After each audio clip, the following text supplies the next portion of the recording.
Ang paluwagan na uwi sa panloloko. Kabanata 1. Ang simula ng paluwagan. Sa isang maliit na opisina ng printing shop, magkakatrabaho sina Romel, Emily, Marlon, Mary, Chris at Christina. Isang araw habang break time, nagkwento si Emily. Alam niyo ba, may sinalihan akong paluwagan dati. Malaki ang naipon ko doon. Napatingin ang lahat sa kanya. Ano yung paluwagan? Tanong ni Mary. Sumagot si Romel habang nakangiti. Simple lang. Maghuhulog tayo ng pera bawat buwan. Tapos bawat buwan, may isang makakatanggap ng buong ipon. Napaisip si Chris. Magkano naman hulog? Mga 5,000 pesos bawat buwan, sagot ni Marlon. Nagkatinginan ang grupo.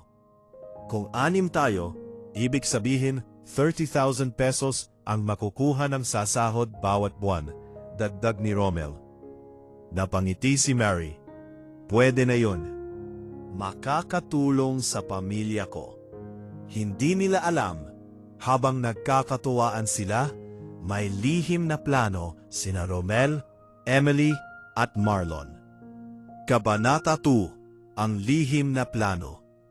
Pagkatapos ng trabaho, nagkita ang tatlo sa isang karinderya. Tahimik muna silang kumain bago nagsalita si Romel. Kapag nakumpleto ang hulog ng lahat, tayo ang unang sasahod. Sumimangot si Emily. Paano kung magreklamo sila? Napangisi si Marlon. Simple lang, sasabihin nating may emergency. Tumawa si Romel. Pag nakuha na natin ang pera, aalis na tayo. Tahimik si Emily sandali. Sigurado ba kayo? Malaki ang pera.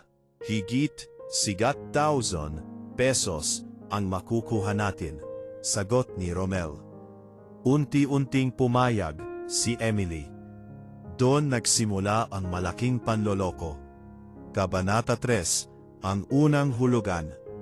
Dumating ang araw ng hulugan. Excited ang lahat. Naglabas si Mary ng sobre.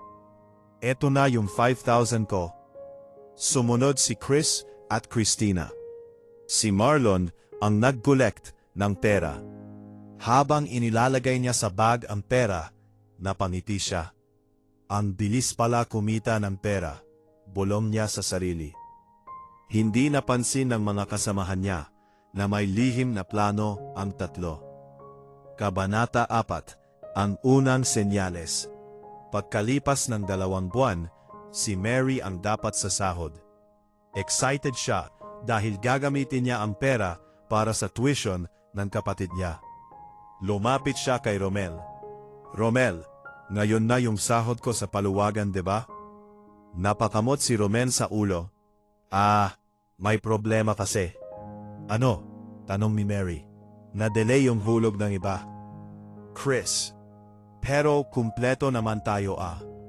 Tahimik si Romel. Doon nagsimula ang pagdududa.